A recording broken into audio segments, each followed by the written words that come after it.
Sphere's vast demographic reach of thousands of people all over the world. Send an email today to advertise@thesphere.tv or call us at area code 832-772-7789. Looking to advertise Elite Dental Wellness. At Elite Dental Wellness, Dr. Ashandra Batiste understands that one of the biggest obstacles is dental fear. The vision at Elite Dental Wellness is to ensure every patient is treated with respect, ultimate care, patience, and love. Call us today to make an appointment at area code 713-789-8680. Elite.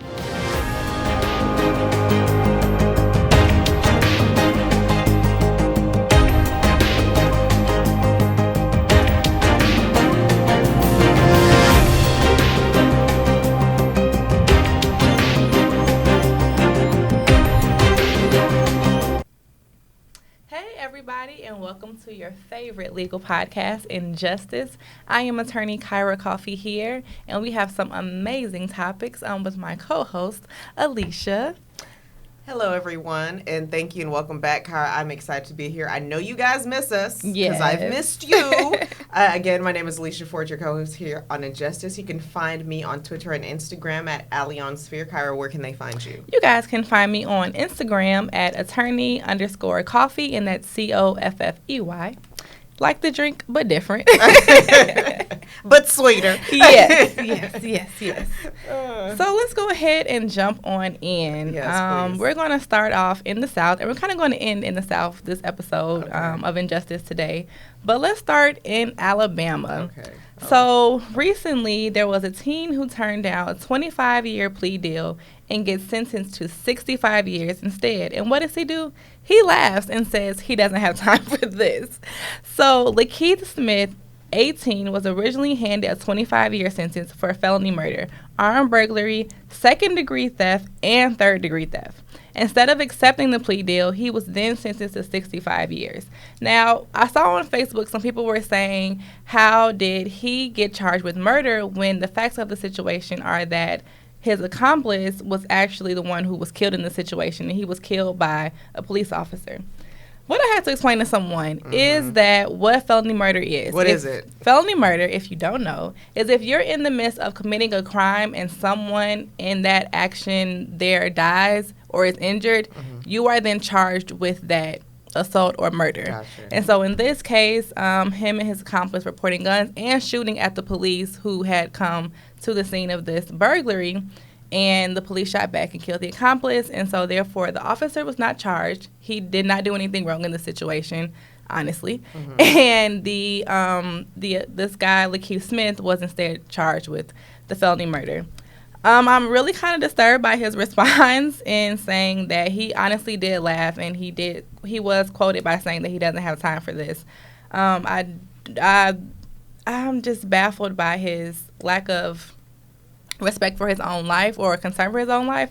But I guess based on the crimes that he was committing, I guess he didn't have much respect for others, as well. So the chief assistant district attorney was pleased with the sentence. The sentences are consecutive, meaning that they're going to run one after the other. So basically, an 18-year-old just got sentenced to the rest of his life in jail, and he said he does not have time for this. Somewhere something failed him. I don't know what failed him, but it was, and I've never been to Alabama, so I can't say. I don't know what community he grew up in. I don't know what he thought his options were, but I can tell you that it is just sad to see the level of disconnect. To me, that speaks a lot more also to where or what he thought was possible for his own life. Yes, because it's kind of like, you just got, you turned down 25 to get 65. Right. And then you laugh. Like, to me, that already lets me know in your psyche that you probably didn't think that you had that much potential as far as options in life. Or like anyway, his life is worth anything. Exactly. So, I mean, you're basically, you're for burglary, first of all, which is just, people are trying to get money, trying to fund a lifestyle probably that a lot of people believe that you do by. So I guess I can say whatever lifestyle they believe that they want, they think it comes easily. And it does not. It comes with a lot of hard work. But what's unfortunate about him is, I mean, at least in 20 to 25 years, he'll be up for the possibility of parole. So depending on how, he acts and behaves in prison, he may, be able to. So math's not my strong point, but he'll be around 40 something, 48 maybe when he gets out, or if he's able to get out, 38 or 40 something, or 43, sorry.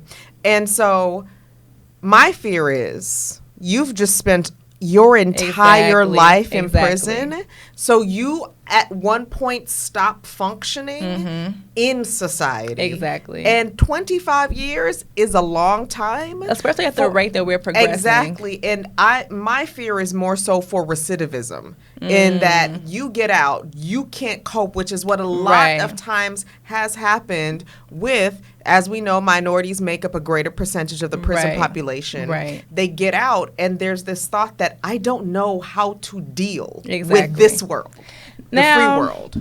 I'm not Miss Cleo, but I honestly don't foresee someone like him getting out on parole. Just kind of based on the attitude that he has going into this. He was not remorseful at all. He did not apologize, not once during his trial or during his sentencing. So I don't see him positioning himself in a way that would allow him to, be up for parole, because that is something that you have to go before the board of. Now, mind you, he could change, obviously, between now and 25. Yeah. But if he goes in there with this, hard head and this kind of nonchalant attitude about it, and goes in there, gets connected with the wrong people, or goes in there and is fighting or doing whatever, then that's going to stay on his record. You know what I'm saying? Or stay on his record. And unfortunately, like you said, he is young. So I think part of this bravado that he's putting on in court is this young and dumb attitude. Like, you've honestly never experienced anything in life, but going to school or not going. Well, okay, I can't say what you have or haven't experienced, because you may have had a traumatic childhood. That's true. But let's just say in terms of you just didn't have a lot of options, thought you had a lot of access. The most that you've done probably is go to school, not go to school, and then end up in jail.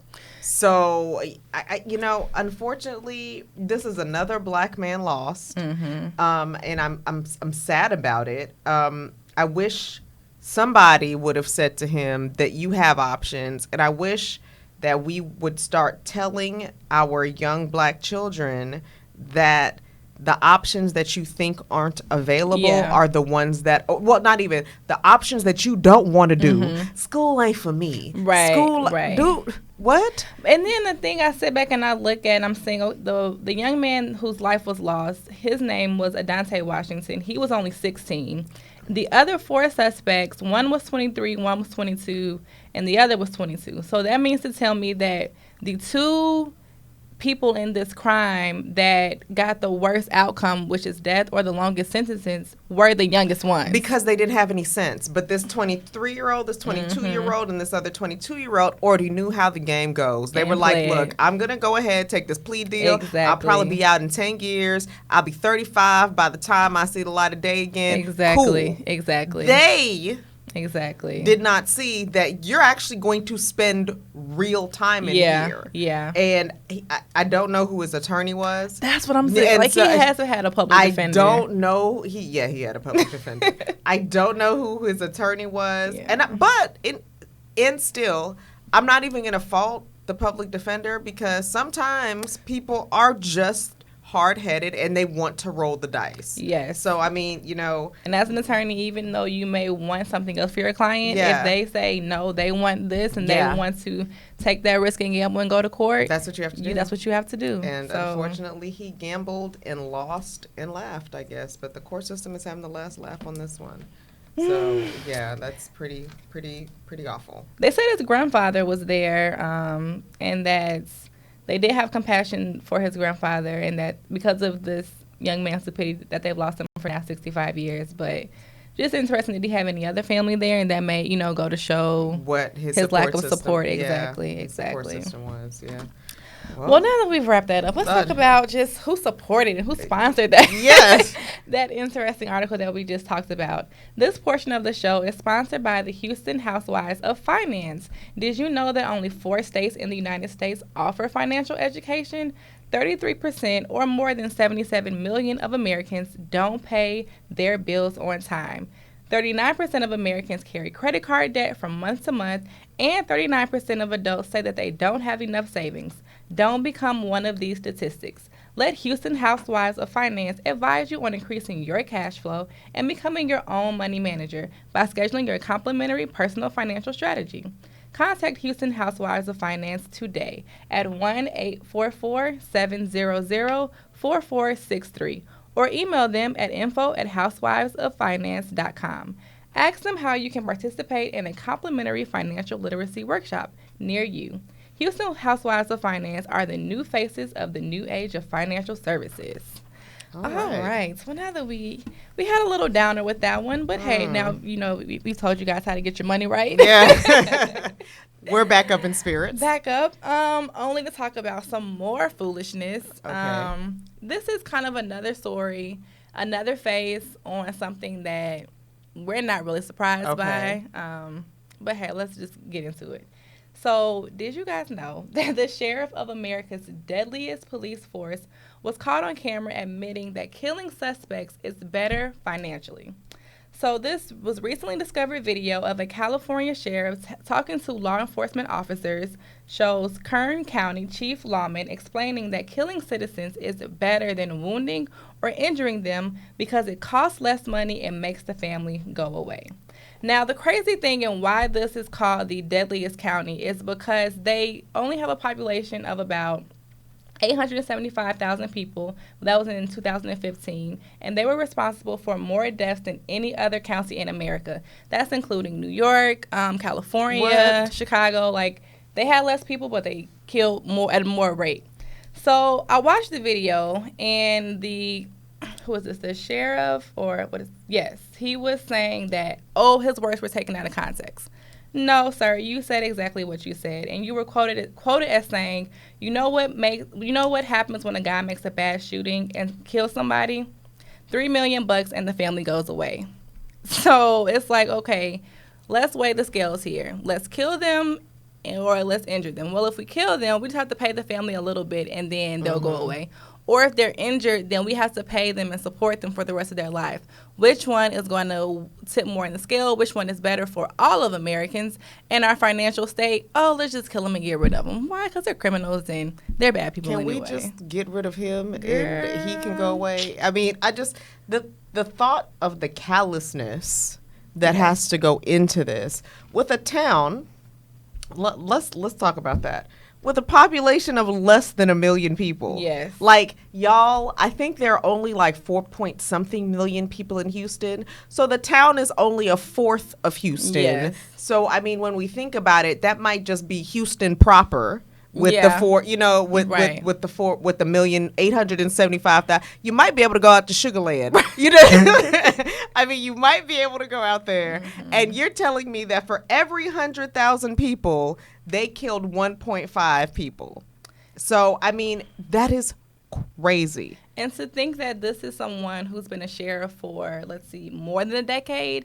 So he has had this ideology, and he's been implementing it for more than a decade. So just think about the lives that were lost unnecessarily and the officers who've now taken on this ideology and thinking that it was right because their sheriff, who was the top man, is telling them this not even indirectly, but just straight up, kill them. So I'm not going to give any ounce of credence to any of those police officers if y'all heard this man say this out of his mouth and thought it was right. But when he asked someone, like, what do you do? And somebody responded, kill them.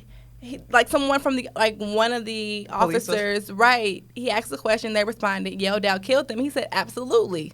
So it wasn't like he had to force this ideology on them. They were already there. He indoctrinated these people. Well, I mean, so let's just be. I want to know. So I just need to know, what part of California is this? That's a good question. You know, because I really want. Kern County. So I don't know California that well, you So guys. I don't know where that is in Cali so I either. hope there's no black people there. Either because, Lord, I just hope that, no disrespect. But because a life lost is a life lost. Yes. But, when we're thinking about it, I am sitting here thinking to myself, like, how do you become so hardened in the heart to think that it is appropriate to say, hey, you know what? Instead of having this cripple on our payroll for the rest of their life because you accidentally shot him, just go ahead and kill him. What? What if somebody accidentally did that to your family? And the sad part about it is he's probably the only person that's been caught with this. Yes. Or saying this type of situation. And this is why I think we need better vetting of our police force. We need the police.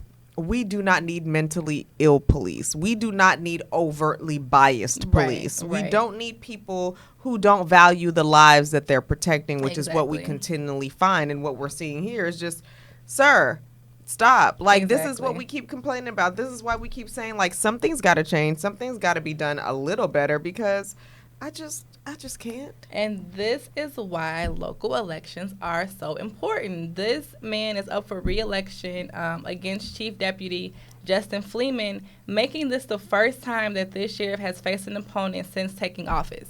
So he's never had anyone come up against him. So this is why it is important to participate in your local elections. And also, if you have someone like this guy who is in office and is not protecting you or serving you properly, get behind someone else who can and give them the financial support and resources to run and, put in a viable option in a campaign.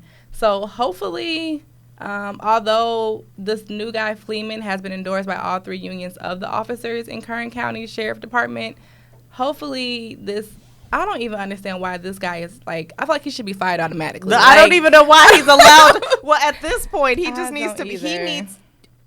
I feel like he needs to be indirectly responsible for all of these deaths that happen at the hands of police officers. Because if this is the instruction that you're giving them, then you should be culpable in some way for the fact that you're telling these people to shoot and kill, and people are dying, and you're just refusing to just acknowledge what you're doing. I wonder if there will be some civil lawsuits from these families. You know what? That come forth now. You can't bring whose ever life back. Yeah. I don't want to say I want your life.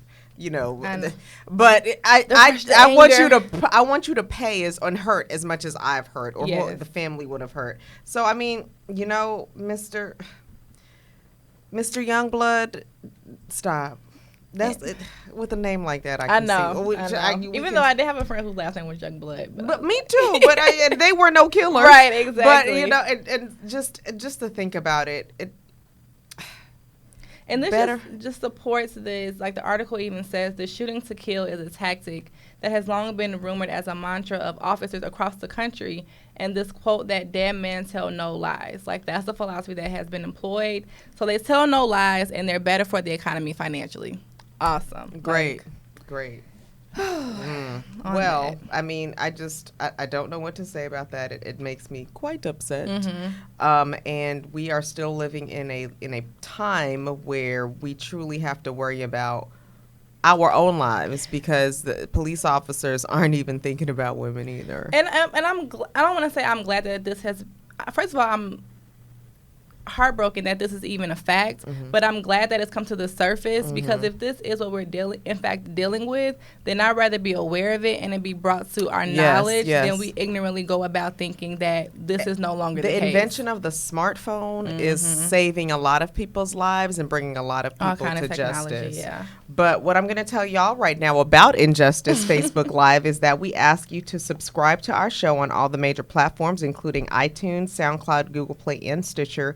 Review our show on iTunes with constructive feedback. Don't be negative.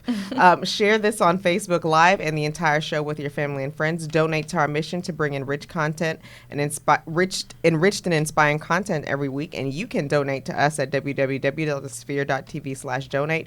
Facebook, we're going to have to let you go and see you later. You can catch the rest of the show on one of those platforms again. I'm not good at this. It was iTunes, SoundCloud, Google Play, or Stitcher. And you should, because we're about to jump into an article about this Facebook hearing. Yeah. So be sure to watch it. All right.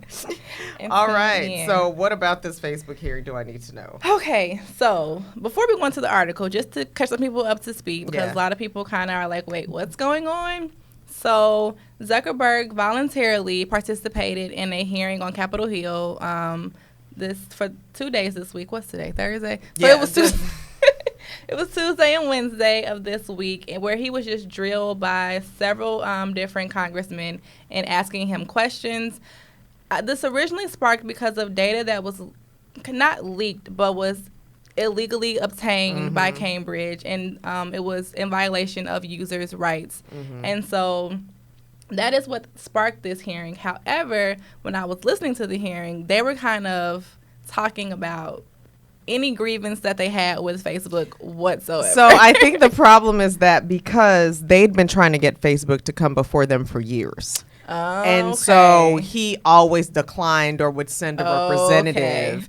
And so now that they got the horse to water, they're trying to make him drink. Gotcha. And so it just seems like they were kind of finally like, good. Gotcha. It's just like, yes, you are fly on this. Gotcha. And we understand because, as you said, there was a data breach by Cambridge Analytica where you guys out there, I try not to, but I probably have done one or two where you take those stupid, those stupid tests. Yes. How many children are you going to have? You already have 10. What's your Wakanda character? What year will you get married? I don't know. Yes. What is your personality? A, B, C, D, N way. Hindsight, it makes so much sense because if anyone creates something, it's never for free. Yeah. There is always an incentive behind it, whether you realize you're paying for it financially or you're getting some type of information. I've done one or two where I was just sitting there wondering, like, why did they Who created this? Who made this test? Who decided these were, like, that's how I knew I shouldn't have been doing it. You guys, look,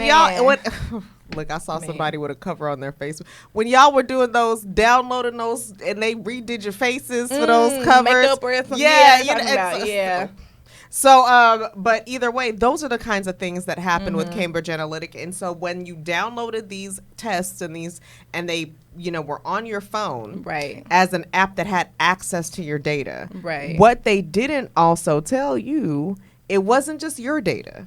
It was everybody that you were a friend with. They got access to their data too. Yes. So at first they thought it was just a small sector of, well, if you downloaded it, dummy, you deserve it. Right. But no, it's more than everybody. And from what I understand in this article, it even happened to Mark Zuckerberg. It happened to him. So let's talk about some of the 5 things that we learned from Mark Zuckerberg's Facebook hearing. Let's just go over some of the titles so I can tell you where we're going with this. 1, he's just like us. Facebook is declaring war on Cambridge University, so they say. Regulation is very much on the table. Facebook's American roots are a strength, and there are some questions that Zuckerberg can't or just won't answer. So let's talk about how he's like us. He's like us because he said that his data or his information was also sold maliciously to third parties, and that he is kind of, when he confirmed he's an answer to question the Democratic representative. Facebook is refusing to explicitly confirm that this third party was GSR, a company obtained or started by Cambridge University researcher Alexander Kogan. But Zuckerberg has repeatedly said that the investigations into other companies are not yet complete. When I was listening, they were saying that that this was not the only company that had done this. There were several other companies, from app developers to game developers and everyone else under the moon, who had created these kind of data bugs that were getting information. And one thing that kind of struck me, kind of to raise an eyebrow, was that it wasn't just the data, like you mentioned, of the person and of their friends, but somehow that they were saying that they had data to people who were not even Facebook users. Oh, wow. So I don't know what information they got into. I know people were asking, well, do you guys record people's phone conversations? Because now you have the Facebook Messenger app and you have to have access to the microphone. And are you recording conversations? And how are you getting access to information of people who are not users? And kind of just that whole rabbit hole. So I already am very wary because I had an Amazon Alexa and I unplugged that girl. I was like, you're not gonna pick up anything on accident. Gotcha. Like, I just don't even want to. Yeah. But what's so crazy is that when we're thinking about this advertising, we're thinking about the reach and the scope of this. Have you ever? And I don't know. People say that I'm crazy. I know I'm not the only one this has happened to. Have you ever thought something or said something? Girl, but I know exactly where you're going. But you never searched it or Googled it in any way on your phone, and that advertisement showed up on your phone? Yes, I swear all the time I was like, this is Big Brother. Yeah, I did. So when we think about it, these are the things that they're trying to bring because they're trying to prevent this data mining because at the end of the day, your information is valuable. So I did take a step back and kind of assess Facebook differently, whereas I felt like it was a bait and switch. I felt like we look at Facebook as the social connection, which it is, but the cost of that social connection, since we don't pay for a monetary or a monthly subscription, it is more of a, well, you're not going to pay for it, but we're going to have marketers and advertisers pay for it. But the incentive in them paying for it is that we do have some type of data and information on you. So as where we see it as a social connection, it's really just a marketing pilot, you know, where, okay, you think it's about connecting, we'll give you that, but really it's because we want your dollars. I mean, and you know what? we want to learn more about you. Me and social media have a love-hate relationship. Because sometimes I want to share, and then sometimes I like people to know I'm alive when they see me. So it's kind of like, and for me, this is very scary because of the fact that you don't know what they're going to do with this information. You don't know how they're going to use it. I mean, and I tell people this all the time. I remember, and I teach a class at the University of Houston Clear Lake, and I said to one of my students, I said to the class, I was like, how many of y'all have stuff on your phone that you don't want people to see? And and I was just like, you don't even put stuff on your phone you don't want people to see. Like that picture that you so friendly upload to Google as a second backup. Dude. I mean, you know, I long for the days of old where all we had to do was turn the little thing and click it, and the only person that was going to see was the person developing it. And if they wanted to keep your, I mean, so the things that scare me here is that I am afraid that they say regulation is on the table. Because the EU is putting data regulation, and they're even going to do it so much so to where they are regulating this kind of your privacy, where even if you're not in the EU, these laws extend to whatever country you're in. So even if you have these data privacy rights in the European Union, but if I come to America, if I go to South Africa, if I go somewhere else, I am covered by these privacy rights. So just because I've stepped on a different jurisdiction soil doesn't mean that you can just sit there and start mining for my data. And I'm afraid that America, who is supremely beholden to being the capitalistic society. I mean, I do a back and forth because I was like, yeah, Europe, you cool. Like, the Europeans get it. There is a mix between the two. Like, there's capitalism and then there's social progression. And I feel like they're not perfect, but I think sometimes they get that piece where America tends to go, I'm going to go to the capitalistic extreme or I'm going to go to the social extreme. Where they're realizing there needs to be a juxtaposition of both.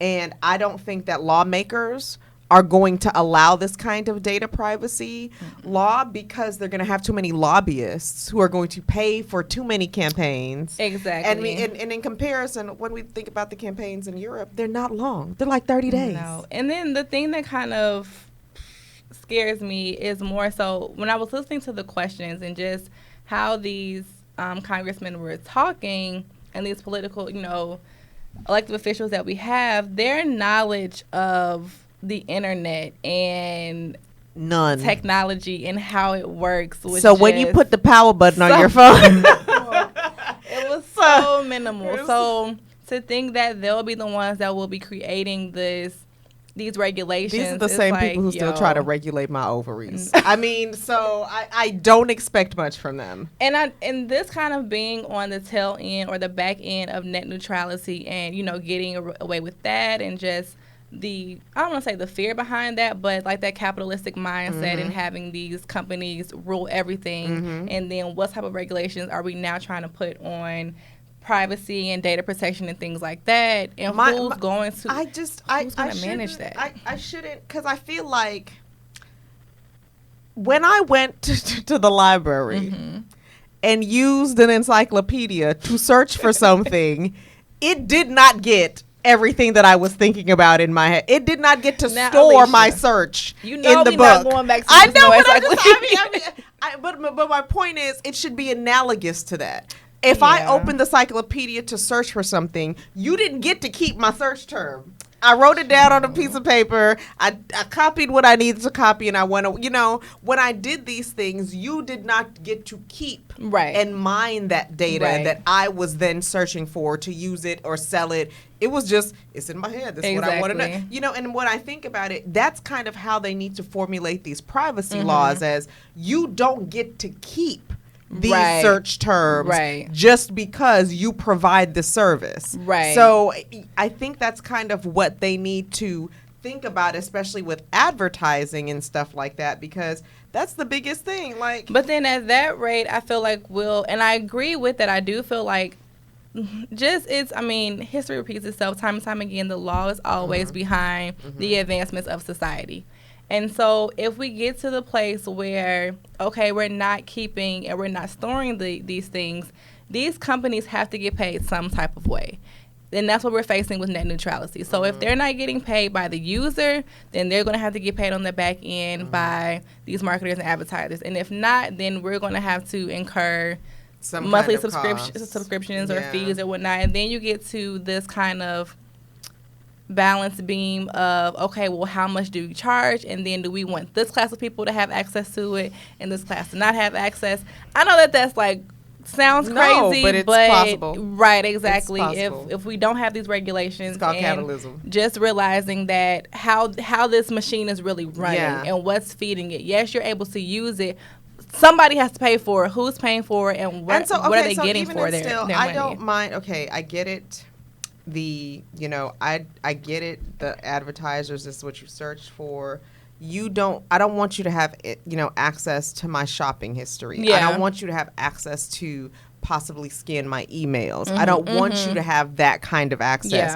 I guess that's just, it's there, there's a beast with everything that comes with it, an angel and a devil. So I guess if the ease of me typing in now instead of going to the library, how many cups are in a liter, it's so because I can do it on my phone, and now I'm going to get, an ad for measuring cups. Right. Okay, great. Or for water or whatever. Okay, but I don't think you should have access to the class to see what I'm buying, what's being shipped to me. That's my personal business. If I wanted you to know, I'd have put you on the bill and let you pay for it. So, it's kind of like, we'll see where this is going. And this is also all tied back to the fact that the election that users were allowed, or other governments used Facebook as a way to promulgate misinformation and disinformation about candidates, and that's something that we really need to be careful about, because I've said it before and I'll say it again, I don't really care for Putin, but I respect him because he is the biggest bully in the world, and we just keep letting him do it. So just, hey, it is what it is. But did you? And this is kind of off topic, but did you see that movie about is his name Edward Snowden? I did. Edward Snowden, about the CIA kind of whistleblower, and just how much the CIA and this governmental entity sees in on our computers, our phones, to pictures, to text, to phones, who we're connected with, how that makes us, tree and, not tree, but spider web and things like that, and just how much you think that, like you say, you're just searching something and only you're seeing it, or you're sending a text, or you're sending a picture to someone and only that person will see it, and they could delete it off their phone and it's gone, when actuality, that's not the case. And if I would hope, or I feel like the happy medium, or not happy medium, but one medium could be that if you're going to store this type of data and information, at least allow us to publicly see what it is that you have on us. Exactly. And allow us to say, you know what, every 6 months I'm going to take it down. Or some people just won't care what you know because they're just like, whatever. Or do like a credit score. I can see what's my credit score. After so long, it comes off or, nothing goes away. But that's how it is, and that's the world that we're living in. Oh, but just to let you know, the world that we're living in, that the portion of the show is sponsored by The Sphere. Are you starting your business and looking for a place to advertise? Do you have a need to reach out to thousands of people across the world and build your brand or sell your product? If so, get your product placement and advertising needs handled right here at The Sphere. We offer a wide variety of content delivery platforms, including iTunes, Google Play, SoundCloud, YouTube, and Stitcher. Plus, we have a vast demographic reach within the United States as well as modern countries across the globe. Our enriched content and inspiring dialogue coupled with your strategic ad is surely to hit the mark every time. Call us today at area code 832-772-7789 or send an email over at advertise@thesphere.tv. Yes. So speaking about data, protections, technology, privacy, all of that, there has been a coalition that claims YouTube violates child privacy laws. Okay. Did you even know that they had child privacy laws? No. So a coalition of 23 consumer, child safety, and privacy advocacy groups filed a complaint Monday with the FTC alleging that YouTube violated children's privacy laws by collecting and selling data from children under the age of 13. The Children's Online Privacy Act makes it unlawful for any operator of a website or online service that is directed to children from collecting, using, or disclosing personal information from a child unless the operator gives parents notice of its data collection practices and obtains verifiable parental consent before collecting data. So now, I don't know if people know, YouTube has this kids app that's obviously focused solely towards children. And they're saying that with the creation of this app, and I mean, it's good because you have content that is solely for kids. Yeah. Exactly. So a parent can let their child sit down and watch it and not be concerned about them clicking and going to something else. However, with them having that, they did not have the disclosure to tell the parent and for the parents to expressly consent to having the data collected by these whoever, marketers, advertisers, about what the kid is watching, what they're clicking to, their watching trends, habits, things like that. The YouTube account does not allow the children under the age of 13 to create an account. So they're saying that they cannot take advantage of the age gate exception because although it requires registration to post videos, it does not require registration to actually watch the videos. Yeah. I feel like that's kind of a loophole that they did on purpose. If there is this act in place, which I agree with and I see why, because advertisers, when it comes to children, that is like a money capital. They do not, children don't know how to stop. No. They do. And so what I'm scared of is that you're watching my child watch all these videos and you start tailoring all this stuff to my child's specific habits, which are probably their triggers. And they're just like, I want this. Let me go get this. Let me download this. Let me do this. Mama, I want to melt down in the store behind this. Dude, I'm scared of that because children they don't have that cognitive development to understand. It's kind of like I want it. Why can't I have it? Give it to me. And that's really how children are, you know? And I was just studying, because I studied marketing in college, and just how when you are in marketing, when you're marketing something, even if it's a car for an adult to purchase, they still somewhat market to the child to incentivize that child to push that parents. And I know you're like, okay, well, how does the child have any impact on a parent's purchase? Yeah. You would be surprised in actuality how much children have an impact on what their parents buy, whether it's cars to toys to making just decisions to planning vacations and things like that. So just think it's interesting because I'm sure that they're not just using that marketing for more kid shows. Yeah. They're definitely using it in other ways. Products and services. And so if there is this act in place, then I think that YouTube should definitely, they did, they tried it with this little loophole and not disclosing to the parents, disclosing to the parents and getting consent, but we'll see how this goes. I feel like this would be something that would settle outside of court, but it definitely is good to know that they in the midst of us talking about how our information is just tracked and out there, at least they are trying to protect children. Yeah. Even though I feel like it should be a little bit older. But children are so impressionable. But yeah. I mean, I can't. I mean, I don't have any, so I don't know. I couldn't tell you. You know, I barely can control myself. So, yes. But before we jump into our last topic of our episode today, let's talk about how this portion of the show is sponsored by Elite Dental Wellness. At Elite Dental Wellness, their vision is to create a welcoming practice that will offer exceptional dental care and a lifetime of dental wellness. They are committed to the finest possible oral care and the overall health and well-being of their patients. Elite Dental Wellness is built upon a foundation of integrity, expertise, and service. Through their commitment to modern dentistry, continuing education, and friendly atmosphere, they strive to make their patients feel that they are a part of their family. Dentistry can be scary, daunting, and uncomfortable. Dr. Baptiste and her team work tirelessly to ensure your comfort. Make your appointment today with Dr. Asandra Baptiste at Elite Dental Wellness by calling 713-789-8680. So let's bring it on back down to good old Texas. Alrighty. So actually our neighbors down in Galveston are, I don't know, they might be up to some funny business. Yeah. So the ACLU files a federal lawsuit over Texas bail system. The ACLU and Arnold Portier filed a lawsuit Sunday in federal district court challenging the Galveston County's jail policy of releasing those arrested for felonies and misdemeanors who can afford to pay cash bail and detaining those who cannot. So obviously, yes, that is basic, like everywhere. If you've been given bail, you can pay it and leave, or you cannot.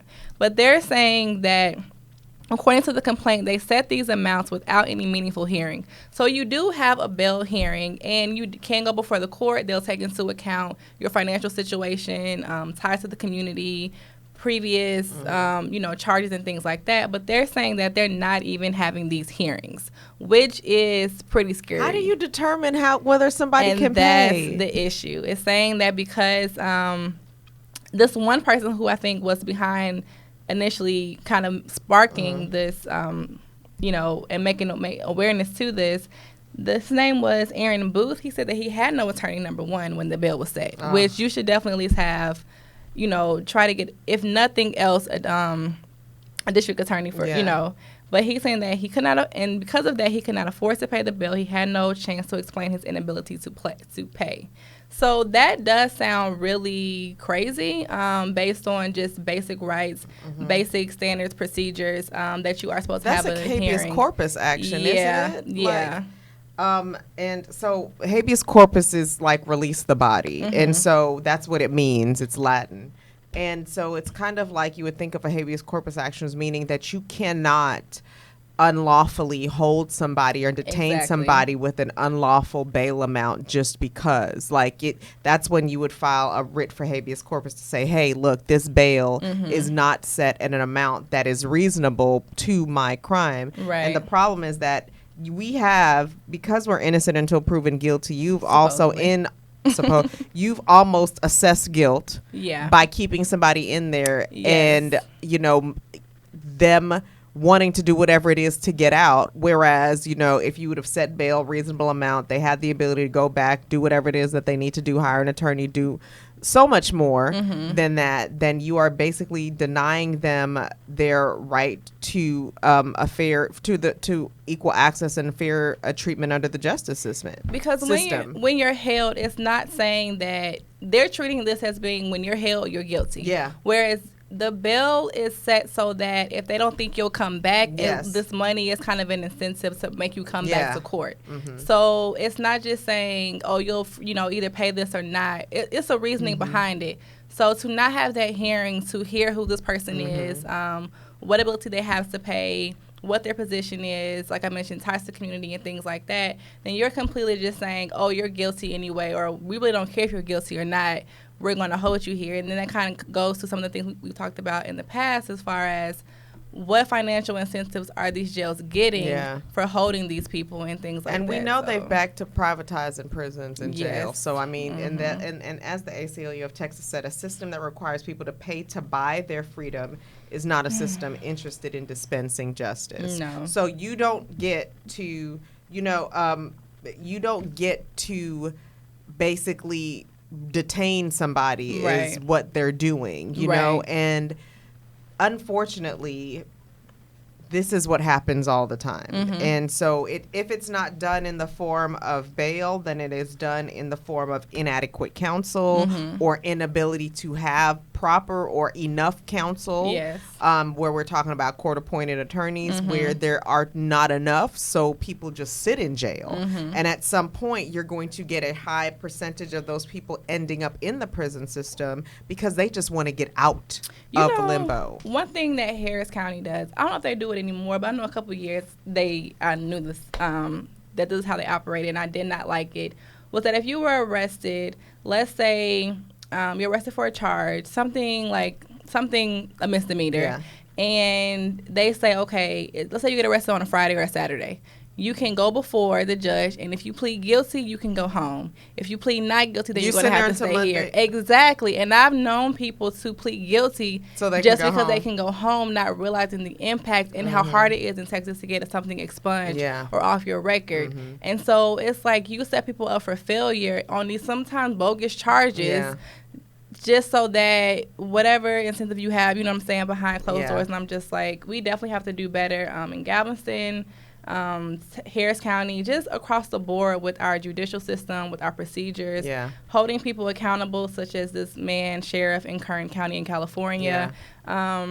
Just being more, obviously having these discussions, being aware of what's going on, holding them accountable, being more vocal and present in our local elections, and just kind of, I don't know. Hopefully we get to a place where this is no longer the case by getting people of integrity in these positions. But until then, we definitely have to keep the conversation going and hold them to the fire. And we keep the conversation going by having this podcast here on the Sphere, on the Sphere Podcast Network. And we would like to thank you again for tuning in with us here on InJustice at the Sphere TV too, because we really love to bring you these stories. We've taken a quick break. We had some little stuff, but we're here for you. We want to hear what you think. We want to hear your feedback. And again, I am your host, Alicia Ford. You can reach me at Allie on Sphere on Twitter or Instagram. And where can they reach you, Kyra? You guys can reach me on Instagram at attorney_coffee. That is COFFEY, like the drink, but different. But no, seriously, guys, we do appreciate you tuning in with us, and we look forward to speaking with you next week for more InJustice. Yes. We'll see you next time.